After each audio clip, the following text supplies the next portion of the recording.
കൂട്ടുകാരെ, എന്തൊക്കെയാണ് വിശേഷം? സുഖമല്ല എല്ലാവർക്കും. ഇന്ന് നമ്മൾ ഉണ്ടാക്കാൻ പോണത് മോര് കറിയാണ്. അത് വന്നിട്ട് കുമ്പളങ്ങ ഇട്ടിട്ടോ അല്ലെങ്കിൽ കായ ഇട്ടിട്ടോ ചേന ഇട്ടിട്ടോ അങ്ങനെയൊന്നല്ല, കുക്കുംബർ ഇട്ടിട്ട് നമ്മുടെ സാലഡ് വെള്ളരിക്കില്ലേ അതിട്ടിട്ടാണ് ഞാൻ മോര് കറി ഉണ്ടാക്കാൻ പോണത്. അപ്പോൾ ഭയങ്കര ടേസ്റ്റാണ് അത്. ഒരു പ്രാവശ്യം നിങ്ങൾ ട്രൈ ചെയ്ത് നോക്കണം. ഇത് ഞാൻ ഇപ്പോൾ ഉണ്ടാക്കാൻ ആവശ്യമുള്ള സാധനങ്ങൾ ഇവിടെ കാണിച്ചു തരാം. ഇതാ കുക്കുംബർ തൊലി കളഞ്ഞ് ചെറുതായിട്ട് അരിഞ്ഞു വെച്ചിരിക്കുന്നതാണ്.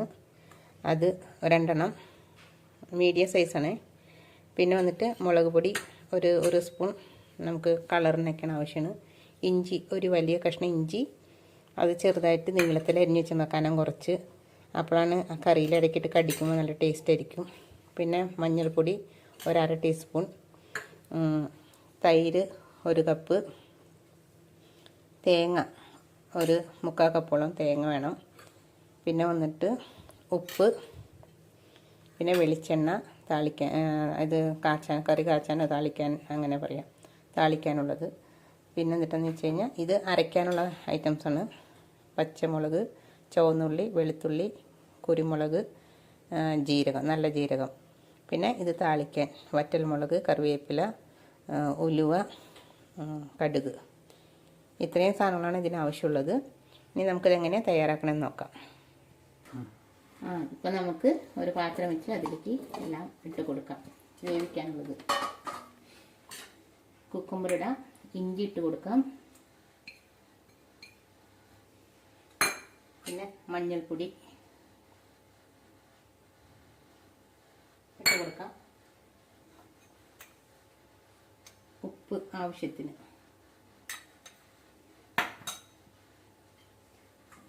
വെള്ളം ഒഴിച്ച് കൊടുക്കാം.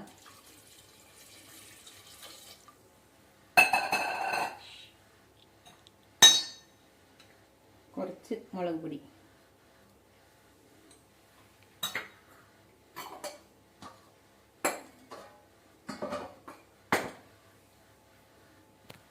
അപ്പോൾ അടുപ്പിൽ വെച്ചിട്ട് നന്നായിട്ടൊന്ന് ഇളക്കി കൊടുക്കാം. നന്നായിട്ടൊന്ന് തിളച്ച് വേവട്ടെ. വെന്തതിന് ശേഷം നമുക്ക് അരപ്പുകളൊക്കെ ചേർക്കാം. അപ്പം നമുക്ക് പോയി അരച്ചിട്ട് വരാം എല്ലാം. ഇപ്പം അരയ്ക്കാനുള്ള ഐറ്റംസെല്ലാം ഇട്ട് കൊടുക്കാം. പച്ചമുളക്, ചുവന്നുള്ളി, വെളുത്തുള്ളി, ജീരകം, കുരുമുളക് എല്ലാം ഇട്ട് കൊടുത്തു. ഇതിൻ്റെ കൂടെ തേങ്ങ ഇട്ട് കൊടുക്കാം.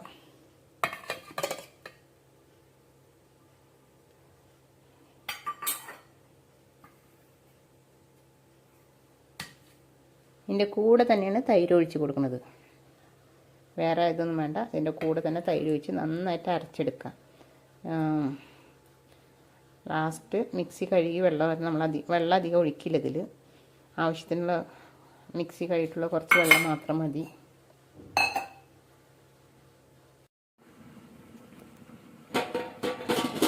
അപ്പോൾ ഇത് വേവായി തുടങ്ങിയിട്ടുണ്ട്. ഇത് വന്നിട്ട് എങ്ങനെയാണെന്ന് വെച്ച് കഴിഞ്ഞാൽ ഒത്തിരി മൂത്തത് എടുക്കരുത് കേട്ടോ. ഇത് പിഞ്ചായിട്ടുള്ളത് എടുക്കണം. അപ്പോൾ അതിൻ്റെ എന്താ പറയുക, ഉള്ളിലത്തെ വിത്തുകളൊന്നും ഉണ്ടാവില്ല. അങ്ങനെ ഉണ്ടെങ്കിൽ തന്നെ മൂത്തിട്ടുണ്ടെങ്കിൽ കത്തി കൊണ്ട് അത് മുറിച്ച് കളയാം. എന്നിട്ട് ബാക്കിയുള്ള അതിൻ്റെ കായ മാത്രം എടുക്കാം. പിന്നെന്താണെന്ന് വെച്ച് കഴിഞ്ഞാൽ ഇപ്പോൾ അതേ വേവായിട്ട് നന്നായിട്ട് വെന്തിട്ടുണ്ട്. ഇനിയിപ്പോൾ നമ്മൾ അരപ്പ് തയ്യാറാക്കിയിട്ടുണ്ട്. അരപ്പ് ഇതിലേക്ക് ഒഴിച്ച് കൊടുക്കാം. ഒരു പ്രാവശ്യങ്ങളും ട്രൈ ചെയ്യണ്ട, ഭയങ്കര ടേസ്റ്റാണ്. നിങ്ങൾ വിചാരിക്കണ പോലെയല്ല. ഈ കറി എങ്ങനെയാണെന്ന് വെച്ച് കഴിഞ്ഞാൽ നമ്മൾ കുമ്പളങ്ങ എന്താ പറയുക, അല്ലെങ്കിൽ ചേന, അങ്ങനെ കായ എല്ലാം ഇട്ട് നമ്മൾ ഉണ്ടാക്കി നോക്കുമ്പോൾ അതിൻ്റെ ഒക്കെ ഒരു ടേസ്റ്റ് വ്യത്യാസം ഉണ്ടല്ലോ. അതേപോലെ തന്നെ നല്ലൊരു വ്യത്യാസമായിട്ടുള്ളൊരു കറിയാണ്.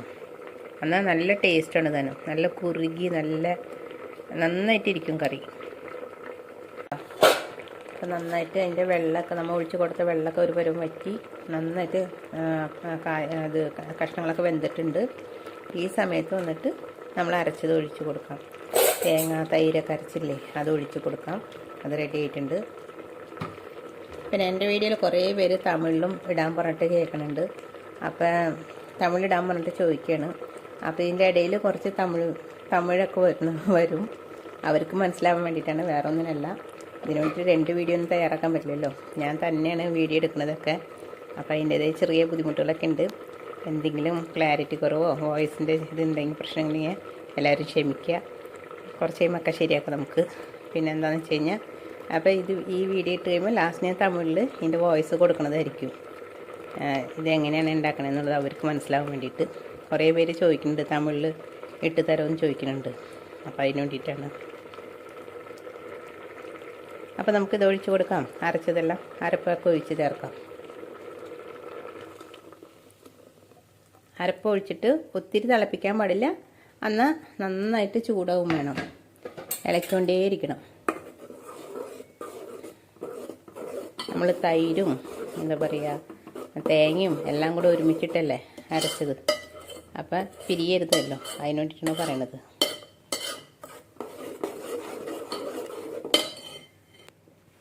അപ്പോൾ നമ്മളിതാ ആ മിക്സി കഴുകിയ വെള്ളം അതും കൂടെ ഒഴിച്ച് കൊടുക്കുക. കുറച്ച് വെള്ളം മതി. അതും കൂടെ അതിലേക്ക് ഒഴിച്ച് ചേർക്കാം.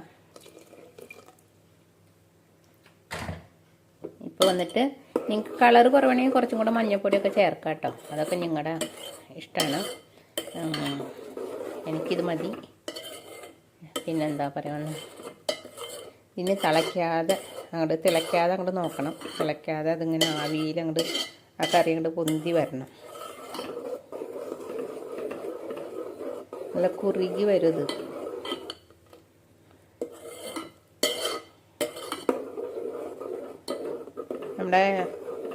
നമ്മളത് ഈ സ്പൂണിട്ട് അങ്ങോട്ട് ഇളക്കുമ്പോൾ നന്നായിട്ട് അതിൻ്റെ സൗണ്ട് ഒരു ചെറിയ വ്യത്യാസം വരും.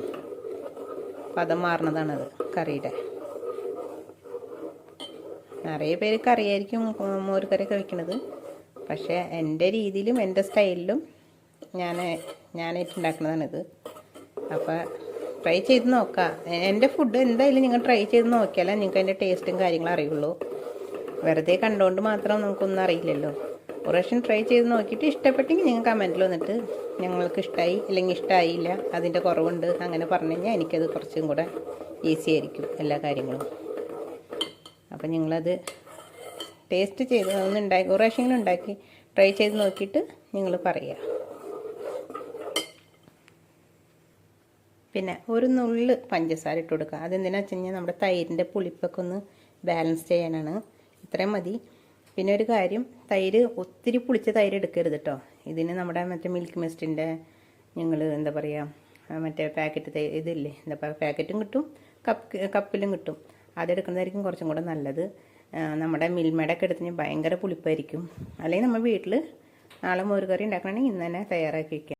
കറി നോക്ക്, ഇവിടെ ഓൾമോസ്റ്റ് എല്ലാം റെഡി ആയിട്ടുണ്ട്. എല്ലാം റെഡി ആയിട്ടുണ്ട്. ഇനി നമുക്കിത് താളിച്ചാൽ മതി. അപ്പോൾ നമുക്കിതിനെ കറി താളിച്ചൊഴിക്കാം. ആദ്യം ഇത് ഇറക്കി വയ്ക്കാം. ഇതിലേക്കൊരു പാത്രം വെച്ച് കൊടുത്തിട്ട് താളിക്കാം. ഇതിലാവശ്യത്തിനുള്ള വെളിച്ചെണ്ണ ഒഴിച്ച് കൊടുക്കാം.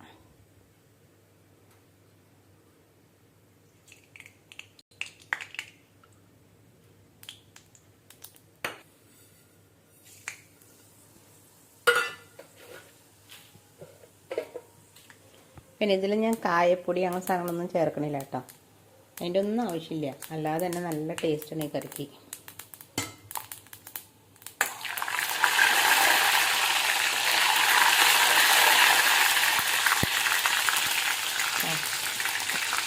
കടുകൊക്കെ നന്നായിട്ട് പൊട്ടിയിട്ടുണ്ട്. തീ കുറച്ച് വയ്ക്കാം.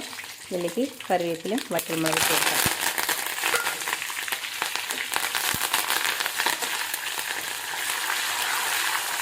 അപ്പോൾ തീ ഓഫ് ചെയ്യാം. എന്നിട്ട് ഇതിലേക്ക് കുറച്ച് മുളക് പൊടി ഒരു കളറിന്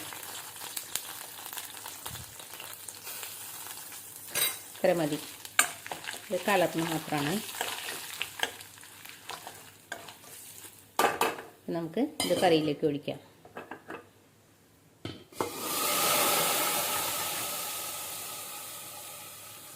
ഇത്രേ ഉള്ളൂ.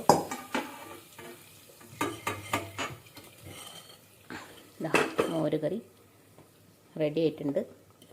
ഞാനിത് ഒരു പാത്രത്തിലേക്ക് എടുത്ത് വെച്ചിട്ട് കാണിച്ചു തരാം.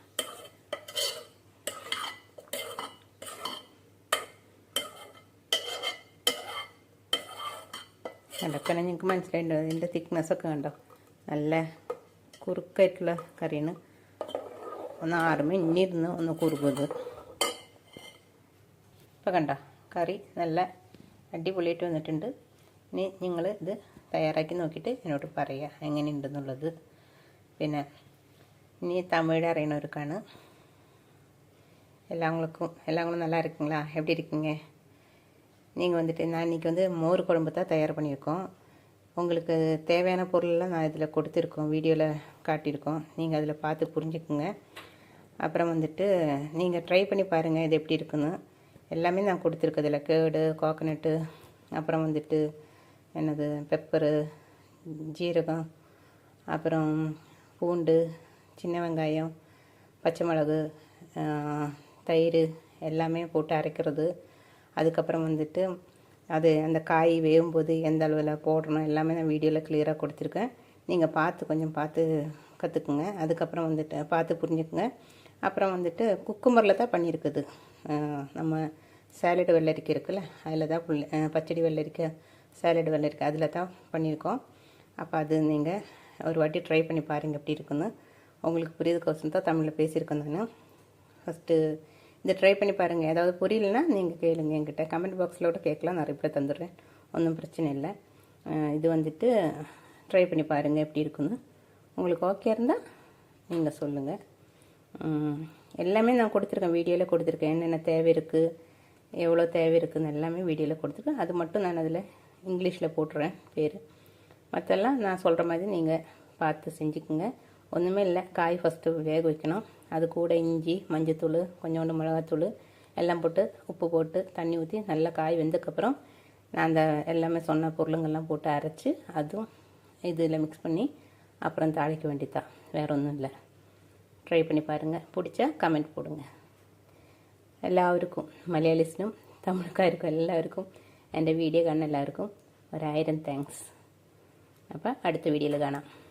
தமிழ்கார்கிட்ட அவங்ககிட்டையும் நான் சொல்கிறேன், வீடியோ பார்த்தா நீங்கள் எல்லாம் கூட எனக்கு சப்ஸ்கிரைப் பண்ணுங்கள், ஷேர் பண்ணுங்கள், லைக் பண்ணுங்கள், பிடிச்சா கமெண்ட் போடுங்க, ட்ரை பண்ணி பாருங்கள். அதுதான் മുഖ്യമാണ്. അவ்வளோதான். അപ്പോൾ മലയാളികളോടും ഞാൻ പറയുന്നത് എല്ലാവരോടും കമൻറ്റ് ചെയ്യുക, അതുപോലെ തന്നെ സബ്സ്ക്രൈബ് ചെയ്യുക, ലൈക്ക് ചെയ്യുക, എല്ലാവരും സപ്പോർട്ട് ചെയ്യുക. ബൈ. Thank you. അപ്പോൾ നമ്മുടെ കറി കണ്ട ഇത്രയും തിക്കായിട്ടുണ്ട്, നന്നായിട്ട് കുറുകി വന്നിട്ടുണ്ട്. നല്ല ടേസ്റ്റാണ് കറി, നല്ല സ്മെല്ലാണ്. തുറന്ന് നോക്കുമ്പോൾ ഭയങ്കര സ്മെല്ലാണ്. കുക്കുംബറിൻ്റെയും തേങ്ങയുടെയും ജീരകത്തിൻ്റെ എല്ലാത്തിൻ്റെയും കൂടെ തൈരിൻ്റെ ഒക്കെ. അപ്പം ഇത്രയും തിക്കിലാണ് വരേണ്ടത് കേട്ടോ കറി. അപ്പോഴാണ് ടേസ്റ്റ് ഉണ്ടാവുക. കണ്ട ഇപ്പം ഞാൻ തേങ്ങയും തൈരും എല്ലാം കൂടെ ഒരുമിച്ചാണ് മിക്സിയിലിട്ട് അടിച്ച് നമ്മൾ തയ്യാറാക്കിയത്. പിരിയെ ഒന്നും ചെയ്തിട്ടില്ല, നല്ല നീറ്റായിട്ട് വന്നിട്ടുണ്ട്. കണ്ടോ, കാണുമ്പോൾ തന്നെ തോന്നല്ലേ, കൊതിയാവണില്ലേ കഴിക്കാനായിട്ട്. അപ്പം നിങ്ങൾ ട്രൈ ചെയ്യാം കേട്ടോ.